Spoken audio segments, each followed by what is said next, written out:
We're not lying. We're not exaggerating. This is so bad, everyone, that we're willing to take this risk.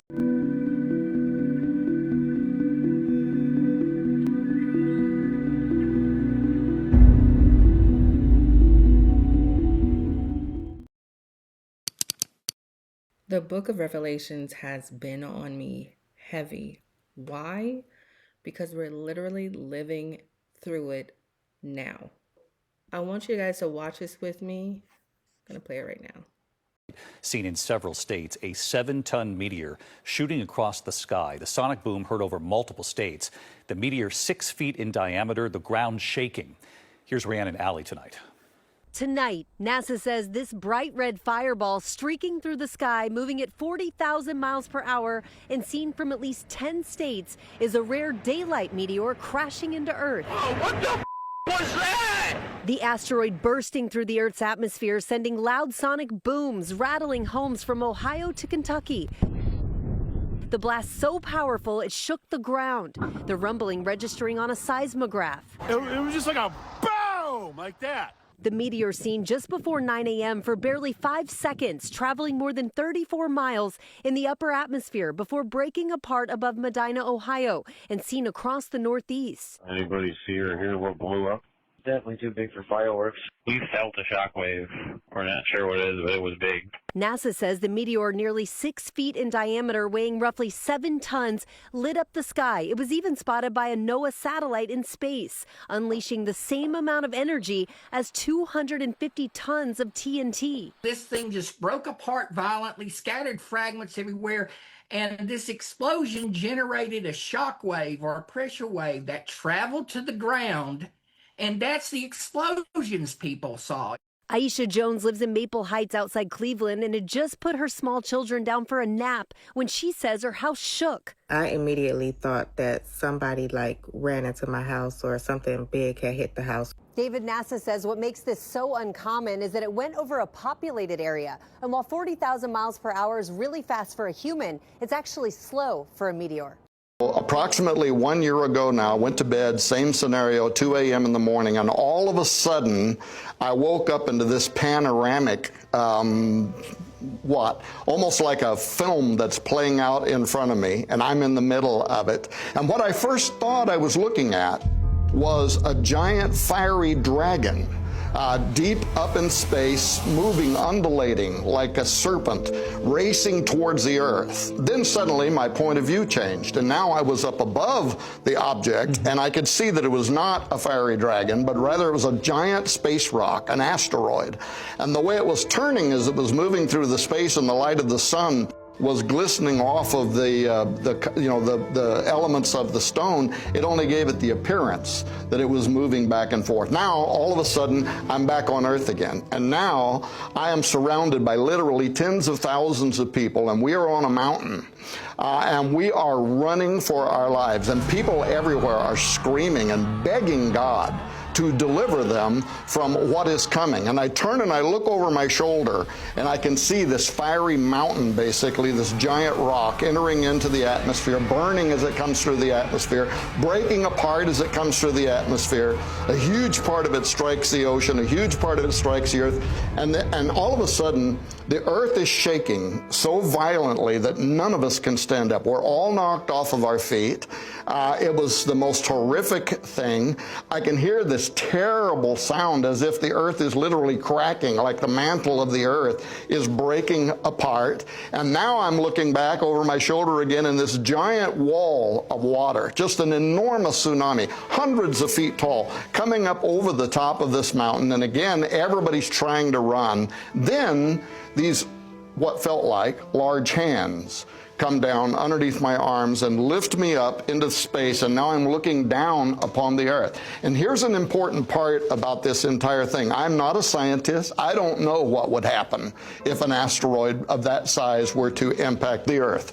But what I saw, I later found to be exactly how scientists describe what would transpire. With the waters boiling beneath this giant burning rock, the aerosol coming up off of that, entering into the upper atmosphere, setting in motion hurricane activity, the second part hitting the earth, causing a volcano to begin erupting, So what filling you the saw, atmosphere. you saw is what would actually happen, but you didn't have the knowledge of what would actually happen from a scientific viewpoint, but you still saw it. Yeah. And to use street lingo, it freaked me out. The Lord gave me a dream about an asteroid. Now, the Lord has been giving me dreams about famines. And when I say famine, I mean the Lord has been showing me multiple times that there will be no food on the entire earth. He gave me this dream about 5-6 years ago.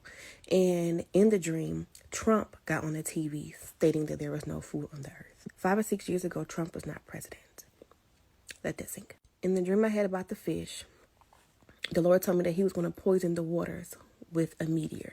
This is mentioned, I think it's in Revelations. I could be wrong. I'll put the scripture on the screen. But the meteor was called wormwood.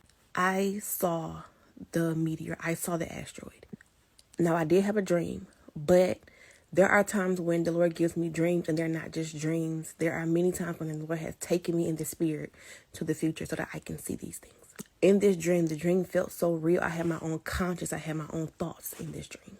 In the dream, I saw the meteor. I also saw very small asteroids hitting. The very small ones was doing damage. I'm going to just say they was doing horrendous damage. The big one was coming.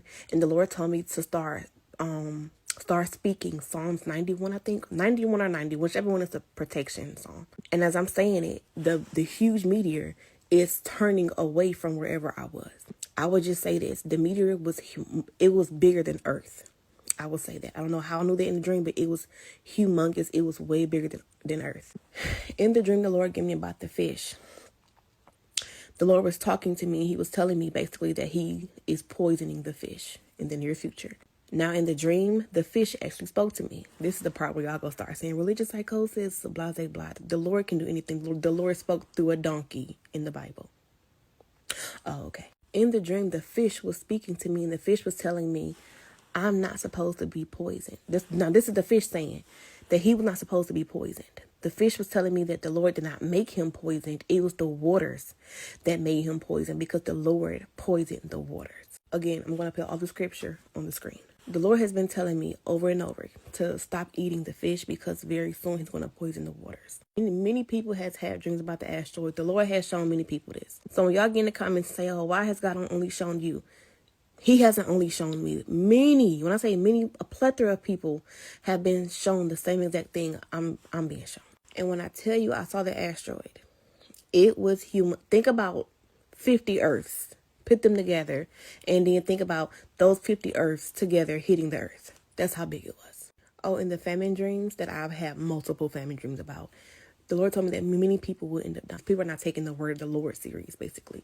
And I'm not the only one who's had famine dreams. Many have had those too. I'll also say this. The Lord gave me a dream and he showed me people with a lot of money. In the dream, I was focused. It's like he was focusing me on them and only them. And he was like, now what's going to happen when there's no food? Just because they got money doesn't mean anything. But he knew something was coming too. He built a huge bunker. And the Lord showed me. There's a reason why these elite men that have all the money know something's coming. Well, it is coming. We all know wormwood's in the Bible. And it will hit in the Atlantic Ocean. I saw it, and it will bubble all the fish. I saw the fish boiling. I saw the fish, and they died all. And it wasn't all the fish in all the oceans, but whenever you're looking into one ocean and you see all the fish in one ocean, the Atlantic, die, it was millions and millions and millions of fish, octopus, whales, all kinds of things. Go ahead.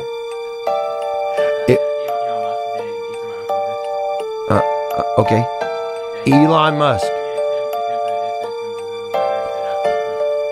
Yeah, but Elon Musk, it's actually going to hit. Apophis is going to hit. Their math is wrong. The Lord said it. He said, this is actually going to hit the earth. And he said, I've already told you it would in my word. This NASA scientist was arrested for locking himself to a Chase bank. And we've been trying to warn you guys for so many decades. that we're heading towards a f***ing catastrophe. And we've been being ignored. The scientists in the world have been being ignored. And it's gotta stop.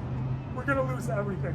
About 20 minutes from now, they will start to commence around. Standing up for the planet is far, far too important to leave now. Peter Kalmus works exclusively on climate science with a team at NASA. He joined a coalition of more than 1,000 scientists called the Scientists' Rebellion, who organized dozens of actions worldwide. I've been trying other ways to get through to the public for 16 years and none of it worked. I think it's worth the risk to our careers to try to wake up the public to what's happening on our planet.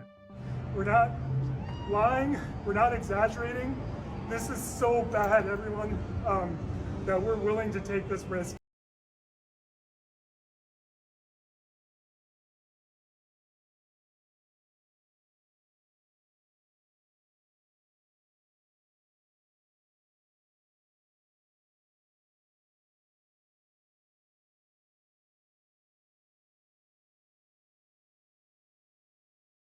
I just urge you guys to do your research and to continue to read the word and pray and ask God to give you understanding.